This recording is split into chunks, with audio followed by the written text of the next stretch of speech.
everybody? It's Baron with One Chiropractic. Still continuing this conversation with Dr. Hoffman. On our last session, we were talking he was giving us some keys to better communication. So we're actually going to pick up where we left off.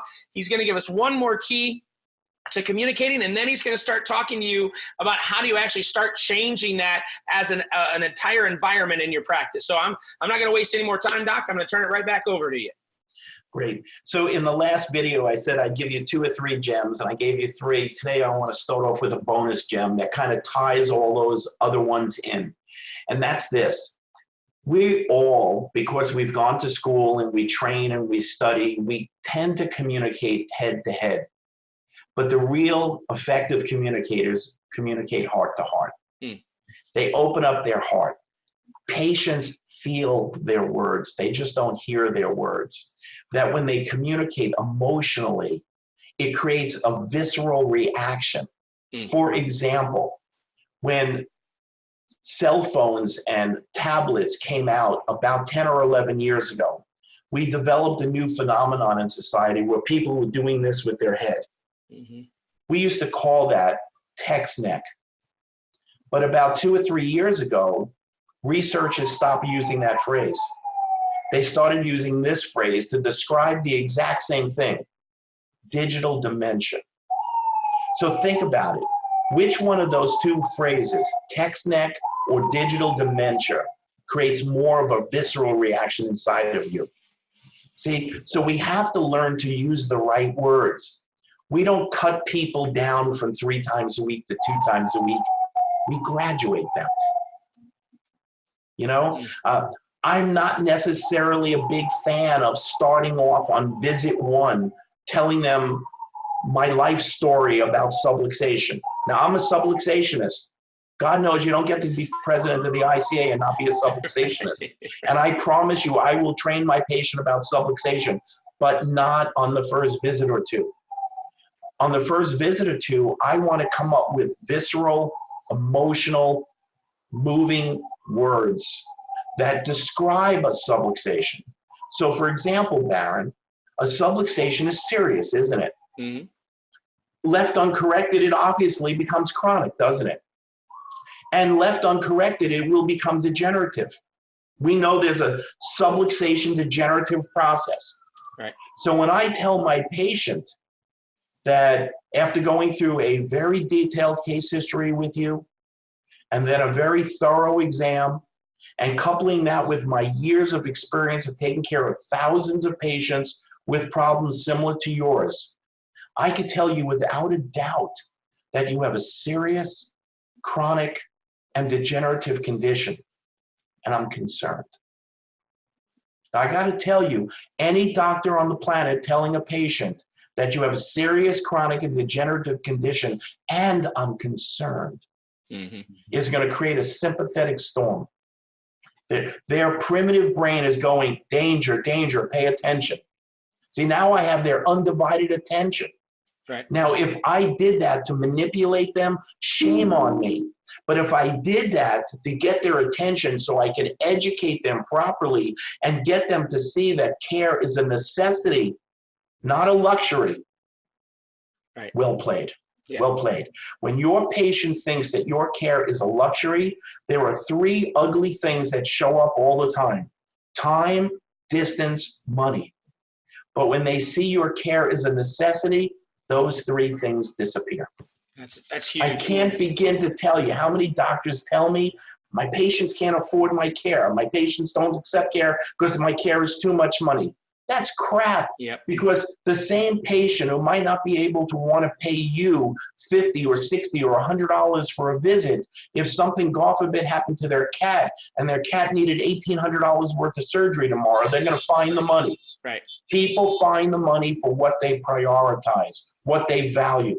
So part of our job in changing the conversation and becoming better at the science of persuasion is to get our patients to see care as a necessity, not as a luxury.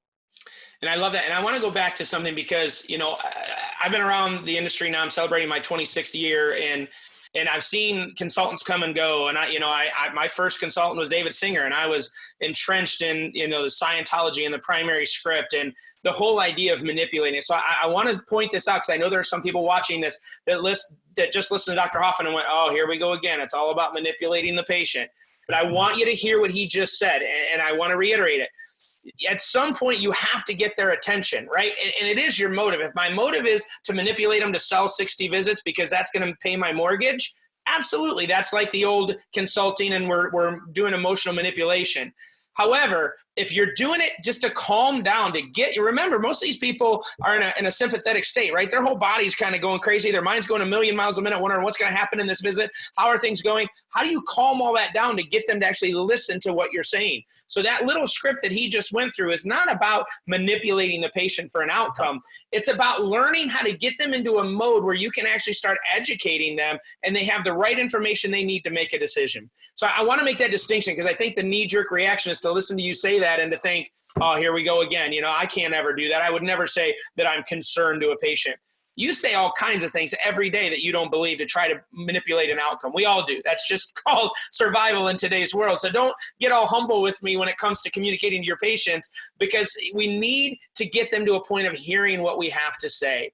And I couldn't agree with you more, Dr. Hoffman, about that day 1 and 2 is not the time to turn them into a chiropractor. I agree with you. I love your analogy that we think they graduated with us, but sometimes, I tell doctors that they didn't come to your clinic to go to school. They came to your clinic so that you could help them with what they're looking for. And that means they don't need to be a chiropractor by the end of your report of findings.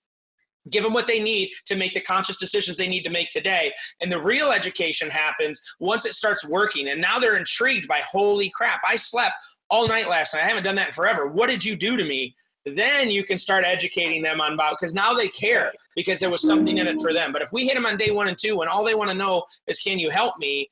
You lose a lot of that, and you also oftentimes push them out of the practice. So we are in complete alignment with that. So that's fantastic. So thank you for that. So now lead us into the whole dynamic of the conversation for the practice. So to me, Baron, I think that where we have to begin and where I train my doctors to begin is on the word stress. Yeah. I believe, in fact, I know for certain that every one of us, everyone watching this, you and me, ourselves, every patient in every one of our clinics suffers from constant chronic low levels of physical, chemical, emotional, and electromagnetic stress. People are far sicker today than ever before in the history of humankind. We're entering into the early stages of the worst epidemic that society has ever encountered, the neurological epidemic.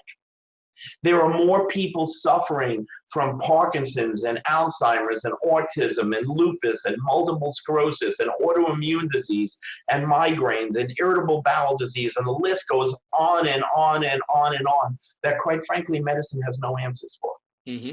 This is our hugest window of opportunity ever to jump through. Yeah. And knowing that the World Health Organization declared stress the health epidemic of the 21st century, and we're in the early parts of the 21st century, Right. is mind-blowing. Yeah. Knowing that the National Institute of Health says at least 90% of all disease is caused by stress. This isn't something we made up. I want you to know that in the 1920s, the world's most preeminent neurophysiologist, Walter Cannon, he was the head of neurophysiology at Harvard.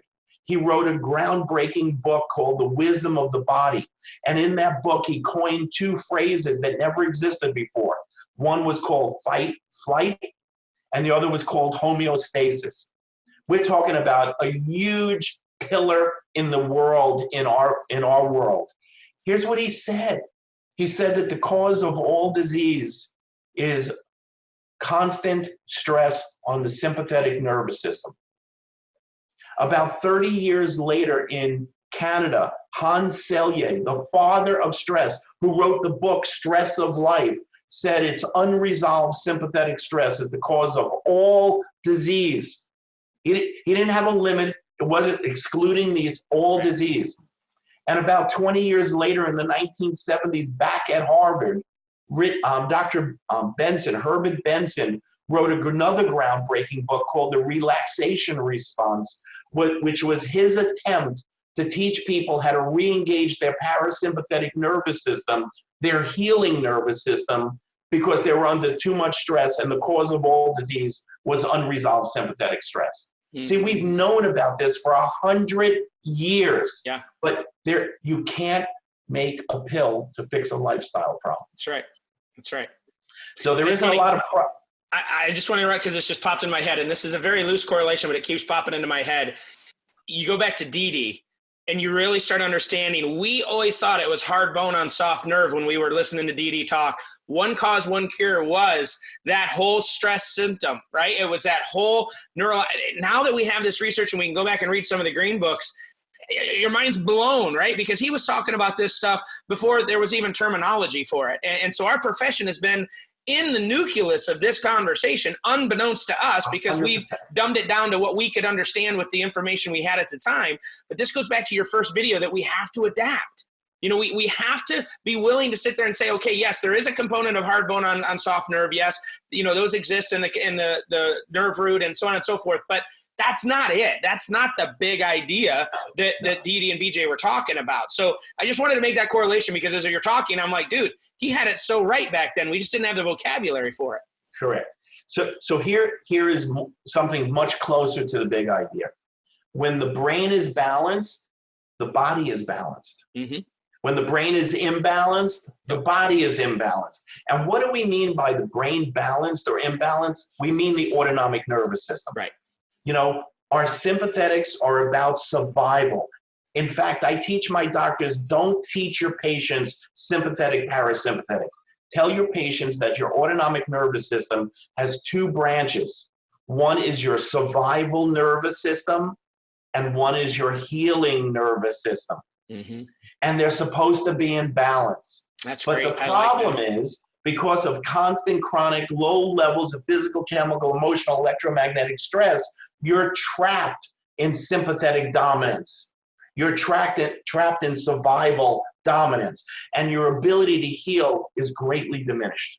Yeah, I love that. And now, in today's world, even in physiology books, there's a third F in sympathetics. It was fight, flight. Now they say it's fight, flight, or freeze. Because from chronic stress, our sympathetics get locked or frozen into sympathetic dominance, where we're spilling and marinating in cortisol.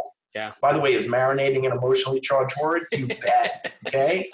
And these corrosive hormones are deteriorating the body.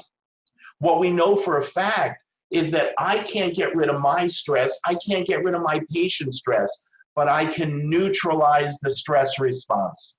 And if I don't neutralize the stress response, it always shows up in 3 Ds: damage, degeneration, and disease. The truth is, it shows up in 4 Ds.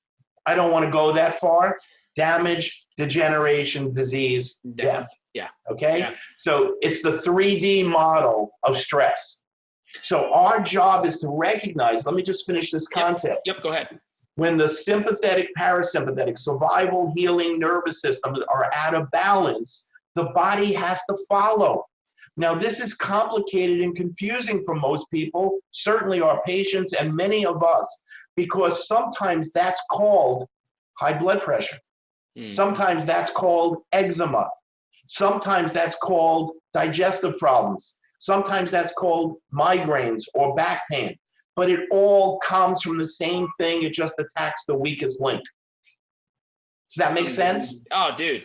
You know, and so I want to remind our viewers, because I'm so thankful that we're in this conversation right now, because I want to take you guys back to Dr. Barwell. And remember, Dr. Barwell was sharing with us that the brain gets stuck in a pattern, right? That the brain itself is not self-healing, self-regulating, that we have to give that sensory input in order to break that chain of garbage in, garbage out. And that's exactly what Dr. Hoffman just shared, but he did it in a much more eloquent way that the patient can understand. That's exactly what we're trying to do here. That's exactly, but I want to connect the dots. Everything that Dr. Hoffman is sharing is word for word what we learned from Dr. Barwell with the true anatomy and physiology that's going on in the body, right? So I want you to connect those dots as you're listening to him. My mind's just going nuts just because I'm in the center of this series, but I'm like, dude, yeah, that's exactly what Dr. Barwell was talking about. That's just a better way of communicating it to your patients, that it isn't so medical or terminology based. So it's a language they could understand. Yeah. That's huge, man. I hope you watching this, you rewind it and you go through it again and again, because even talking about survival versus healing, that's so huge, right? That makes so much sense to the general public and they get it, right? And, I use the analogy all the time when I'm teaching, and I love it because it's kind of funny, but it proves the point about how many of you doctors ever had a female that came in that could not get pregnant. And then all of a sudden, maybe she came in for headaches, but one of the things they said, if we've been trying to have a kid and we just can't, and we're going to go to this hormone therapy and all these other things. And all of a sudden you start adjusting them and they get pregnant. Not because you slept with them, that get your mind out of the gutter, but because all of a sudden they started getting adjusted. Why does that happen? And it boils down to this whole power of your body's in survival mode, right? When it thinks you're being chased by a bear, it doesn't think you need your reproductive organs, right? We saw that chart with Dr. Barwell in the sympathetics, what shuts down during a sympathetic state versus what gets turned on. And so one of the things that gets shut down is your sexual organs, because it's not a necessary thing when you're trying to survive. So what happens when we get you out of that survival and into the healing, right? That stuff starts working again. Therefore, she was able to get pregnant, right? So everything he's sharing through here is really fermenting everything we learned from Dr. Sullivan and Dr. Barwell. So it's just great stuff, man. I absolutely love it. Doc, while we end this, why don't you share again with everybody the free things you were willing to give? Because I love when people give free stuff to our tribe. So why don't you go ahead and share with us what you were willing to give people so they can continue. I'm happy to send everyone a copy of my book called Changing the Conversation, which is filled with 41 brain-based articles that is just jam-packed with quotes, statistics, research written for lay people that you can print out. You can go to the article itself. It'll educate you on how to educate your patients in a language that they can comprehend. All you have to do is go to 516, type in on your cell phone. Take out your cell phone right now. Don't waste time. Don't procrastinate. Go into your cell phone, into your text messaging, and type in the number 516-231-6762. 516-231-6762, and then type in the word one, O-N-E, and just hit enter, send.